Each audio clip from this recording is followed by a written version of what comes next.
Hello friends, जय माता दी। आप देख रहे हैं द चंडिका डिवोशन हब रौनक के साथ में। देखिए, वीडियो को बिल्कुल भी स्किप मत कीजिएगा, बिल्कुल एंड तक देखिएगा क्योंकि वीडियो बड़ा ही रोमांचक होने वाली है। तो चलिए चलते हैं कहानी की ओर। देखिए, आज की जो कहानी है वो शुरू होती है छत्तीसगढ़ के एक पीजी के 4 फ्रेंड्स के साथ में। एक का नाम उमेश है, एक का नाम दीपक है, एक का नाम रोहित है और एक का नाम रमेश है। अच्छा देखिए, ये जो चारों हैं, इन चारों में से ये जो रमेश है और ये उमेश, इन दोनों को पहचानना आपको बहुत ज़रूरी है क्योंकि ये जो है बहुत ही आपको आगे चल के समझ में आएगा कि मैं ऐसा क्यों बोल रहा हूँ। चलिए तो हम कहानी को आगे बढ़ाते हैं। दरअसल एक दिन की बात है कि ये चारों फ्रेंड्स आपस में मस्ती करते हुए बाजार से पीजी की ओर जा रहे थे। तो इनके साथ में रास्ते में एक अवघड़ बाबा मिलते हैं जो कि विलक्षण सिद्धियों के स्वामी थे। तो ये चारों उनको देख करके, मतलब मेडिकल साइंस के स्टूडेंट थे, तो थोड़ा सा ये हो ही जाता है कि हाँ, क्या ये सब शक्तियाँ भी बिलीव, मतलब उनको बिलीव ही नहीं था कि ये सब भी एग्जिस्ट करती है या नहीं करती है। तो कहते चलो एक्सपेरिमेंट किया जाए। तो बोलते हैं कि बाबा आप कुछ चमत्कार दिखा सकते हो। बाबा बोलते हैं ज़रूर, आओ। तो बहुत सारे उनको चमत्कार दिखाते हैं। तो ये चारों लोग आगे, मतलब 18 साल की उम्र थी, 18-19 साल की, तो थोड़ा सा गर्मजोशी था। तो जोश में आके बोलते हैं हमें भी सीखना है। बाबा बोलते हैं मैं तो नहीं सिखाता। तो बाबा आप कहाँ से सीखे हो? बाबा बोलते हैं अगर इतना ही जानने का शौक है ना बेटा, तो चले जा कामाख्या और वहाँ पे जाकर के सीख लियो। ये बोले ठीक है। ये चारों तैयार हो गए और ये चारों दोस्त में जो ये दीपक है, ये बहुत ही खाता है, मतलब थोड़ा खाने में ज़्यादा ये है, इंटरेस्ट है। और इसकी सबसे बड़ी कमजोरी भी ये खाना ही है। तो ये चारों दोस्त प्लानिंग करते हैं कि चलो आज रात को जो हमारा महीने की जो पैसे हैं और एग्जामिनेशन फी जो आई हुई है, हम एग्जामिनेशन फॉर्म नहीं भरेंगे और चलते हैं इधर से ही, हम ट्रेन पकड़ के रवाना होते हैं। तो चारों के चारों ट्रेन पकड़ के रवाना हो जाते हैं। अब यहाँ से इनकी जर्नी की शुरुआत होती है।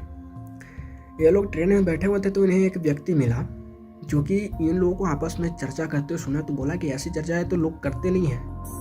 ये लोग थोड़ा बहुत गूगल से खंगाल चुके थे, तो इन्हें एक मायोंग नाम की एक जगह की जानकारी मिली थी। तो वो लोग बोले कि हाँ, तुम्हें ये इस बात का पता बता सकता है कोई ही, बट तुमको इसके लिए कामाख्या जाकर के किसी अच्छे व्यक्ति से पूछना होगा। बोला ठीक है, वो उसमें तो कोई बड़ी बात है नहीं, पूछ लेंगे।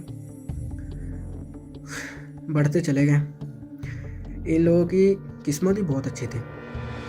ये लोग पहुँचे और ये सन अमूमन 2003 या 4 या उससे भी 1-2 साल पहले की बात है।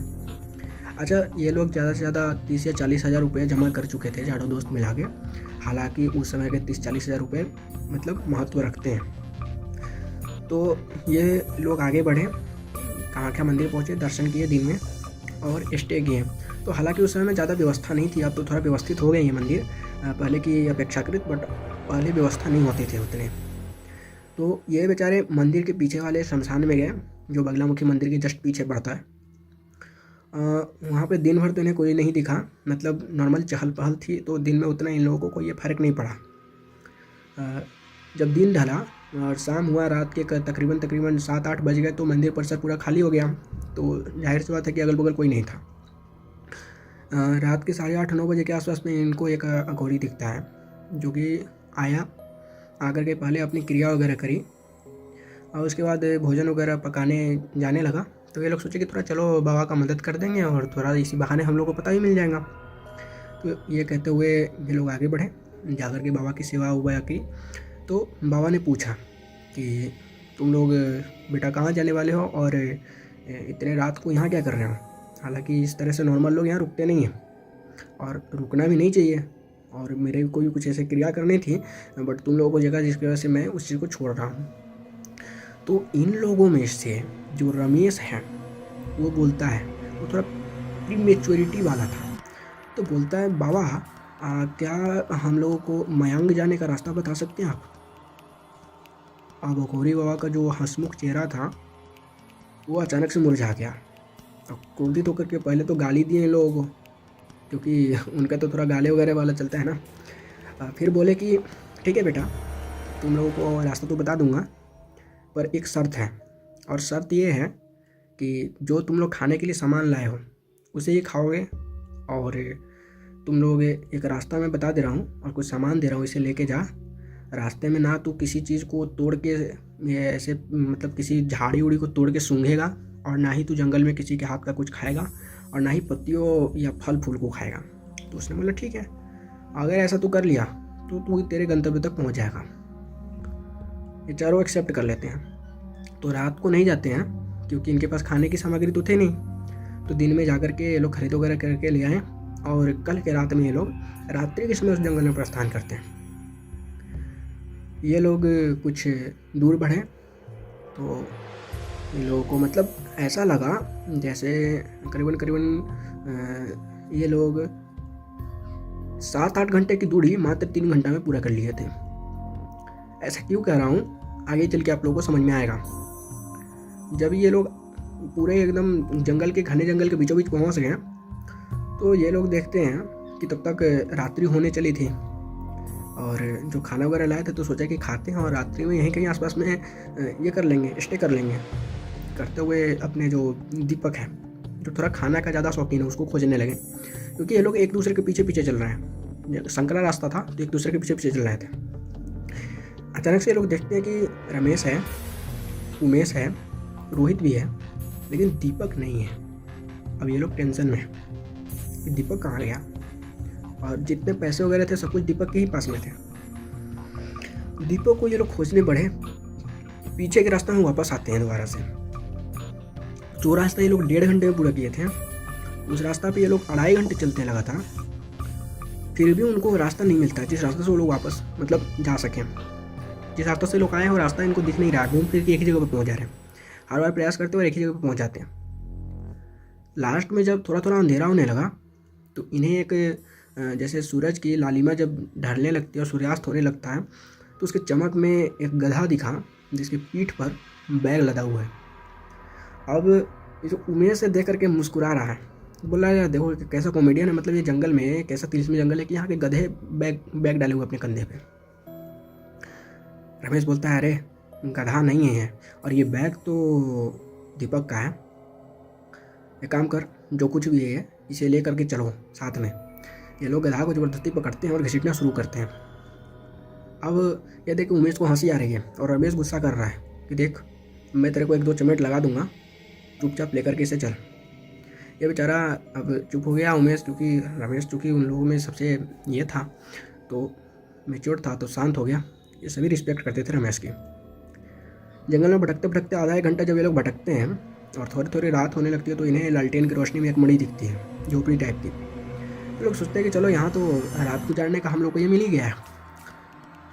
ये लोग उस मड़ी में जाते हैं तो वहाँ पर एक बुजुर्ग बाबा थे, तो बाबा को सारा विधि बताते हैं। बाबा बोलता है इस बच्चे का नाम दीपक है क्या? इन लोगों ने नाम नहीं बताया था। सभी के सभी अवाक हो गए, जो वो आप कैसे जान रहे हो? अरे कुछ नहीं, ये जो गधा है वो बोल रहा है कि मेरा नाम दीपक है, और ये गधा नहीं है, ये मनुष्य है, दरअसल इसे गधा बना दिया गया है। ये लोग बोलते हैं बाबा इसे किसी प्रकार से ठीक करवाओ। ये बोलते हैं कि रुको कोशिश कर रहा हूँ, और कुछ जल वगैरह पड़ के डालते हैं बट कोई फ़र्क नहीं पड़ा। बोलते हैं मेरे एक मित्र है यहाँ से ज़्यादा नहीं, पता बता दिए कि 9-10 किलोमीटर पे रहते हैं, आज रात को यहीं रुको, कल सुबह चले जाना। बोलते ठीक है देख लेंगे। रात को डरते डरते बेचारे लोग रुकते हैं, कल सुबह के वो प्रस्थान करते हैं वो लोग। वहाँ पे 9-10 किलोमीटर जब दूर चलते हैं तो वहाँ पे मिल जाता है वो व्यक्ति। उस व्यक्ति से मुलाकात होती है। वो व्यक्ति गधे को अपने साथ में झोपड़ी में ले जाता है, फिर बाहर आके इन लोगों को बोलता है ठीक तो कर दूंगा, किंतु मुझे कुछ चाहिए तुम लोगों से। बोले हाँ बाबा मैं देने के लिए तैयार हूँ, आप जो कुछ भी ले लो। इनके पास में थोड़े से सोने वगैरह के अंगूठे वगैरह थी तो ये लोग दे दिए। हालांकि वो बैग खोल के नहीं देखा, बूढ़ा इतना ईमानदार था, वरना इनके पैसे भी चले जाते इनके हाथों से। जो कुछ भी इनके पास में घड़ी वगैरह था उस समय में टाइटन वगैरह के घड़े पहने हुए थे बेचारे लोग, वो भी उनको देना पड़ा। जब 2-3 घंटे बीत गए तो इन लोगों को चिंता होने लगी कि अभी तक ना तो बुढ़ा घर अंदर से बाहर आया है और ना वो गधा की बोलने की आवाज़ें आ रही है कुछ देर से। तो जो तीनों दोस्त थे डंडा तोड़े और बोले कि रुक जा, अगर ऐसी बात है कि ये गधा को हो सकता है मार के खा गया हो और कहीं हम लोगों को मार के खाने के प्लान में हो, आदिवासी है इलाका है, तो इस बुड्ढे को बाहर निकलते ही मार डालेंगे। ये तीनों डंडा तोड़ के छिलके खूब अच्छा से सजाव कर करके रखे हुए थे। अचानक से बुड्ढा बाहर निकला, डर गया, अरे भैया हाथ में क्या कर रहे हो, और डंडे लेकर के। लोग बोलते नहीं कुछ नहीं, वो कहाँ है? तो बोलता है कि जाओ तेरे दोस्त अंदर पड़ा हुआ है। तो दोस्त लोग समझदार थे, 2 बाहर रह गए और एक को भेजते कि एक जाऊँ देख के आऊँ। जब गया जब रोहित अंदर गया तो देखता है कि दीपक, उसके बदन पे एक भी कपड़े नहीं थे और ऐसे ही पड़ा हुआ था। तो पहले तो वो कपड़ा पहनाया, उसके थोड़ा होश में लाया, बाहर लेकर के आया। वो बाबा थोड़ा पानी वगैरह पड़ के उसको छीटे तो थोड़ा सा होश में आया, लेकिन थोड़ा नशे की हालत में था, जैसे कि दारू पीने के बाद लोग करने लगते हैं। ये लोग लेकर बेचारे को चल दिए और वापस आने लगे। ये लोग पहले तो वापस आने लगे, और जब ये लोग रास्ते से थोड़ा सा आगे आए तो इसको 1 दिन के बाद होश आता है। पूरे 1 दिन बाद, मतलब आज होश नहीं आया। आज तो नॉर्मली चल पा रहा था लेकिन इतना होश में नहीं था। कल के सुबह में इसको होश आता है। तो ये बोलता है कि भाई सो गया था, वापस जा रहे हो क्या?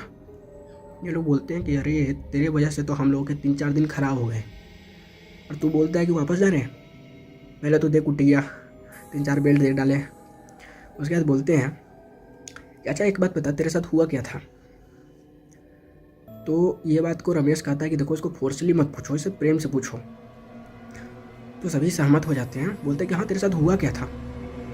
तो दीपक बोलता है कि दरअसल मेरे को एक 16-17 साल की एक लड़की दिखी, जो कि मालपुए लेकर के मुझे बोली कि इसे खा लो, सो भूख लगा होगा, पूरा रास्ते में थकावट हो गई होगी चलने में। और मेरे को दिमाग में ये नहीं रहा उसके रूप को देख करके कि हमें रास्ते में कुछ खाना नहीं है, हमने खा लिया उसे।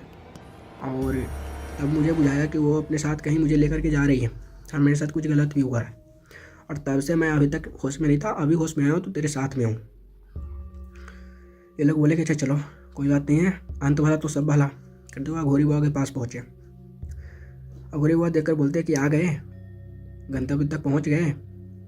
और क्यों भी छोड़े, मैंने बोला था ना तेरे को कि किसी के हाथ का कुछ खाना पीना नहीं है, गलती करी ना। इसने बोला बाबा मेरे को माफ़ कर दो और मेरे को बचा लो, मेरे को कुछ ठीक नहीं लग रहा है। बाबा ने एक रात वहीं पर रोका उन लोगों को, जो रात को क्रियाएँ वगैरह करी, नींबू वगैरह की बलि दी, जो पैसे के सामग्री मंगवाए थे वो रमेश और उमेश जाकर के मार्केट से लेकर के आए हुए थे, और सारे कुछ हुआ। और वही बोले कि जाओ तुम लोग 2 साल के लिए तुम लोग वापस चले जाओ, और 2 साल के बाद आना, तुम लोग का 2 साल के बाद संयोग बन रहा है। 2 साल में तुम लोगों के साथ कुछ ऐसा होगा कि तुम लोग इतना सक्षम बन जाओगे कि स्वयं इस जगह पे आ सकोगे। और हाँ, ये जो उमेश है ये उड़िया भाषा जानता है, मतलब थोड़ा बंगाली से मैचिंग करने वाला भाषा, जो कि बंगाली को थोड़ा थोड़ा समझ सकता है। तो ये चारों वापस आ रहे थे। तो हालांकि ये लोग देखते क्या, दिन में एक चमत्कार होता है लोगों के साथ में। ये लोग बैठे हुए थे नॉर्मली पूजा वगैरह करके, अघोरी जी क्रिया बताए थे, जो कि चिता में ये लोग हवन वगैरह करके बैठे थे। तो एक आती है एक महिला, जो कि साड़ी, मतलब वो लोग एक छिन्ना साड़ी पहनती है। एक छिन्ना मतलब पूरा का पूरा एक ही साड़ी पहनेगी, शरीर पे एक ही वस्त्र डालेगी। तो वो देखता है कि अपने वस्त्र में अंगारे बिछती है, चिता में से अंगारे बिछ के डालती हैं और उसे अपने कंधे पर लोड करके और जाने लगती है। और कुछ असमिया में लोगों को बोलती, तो लोगों को समझ में नहीं आता था उस तरह।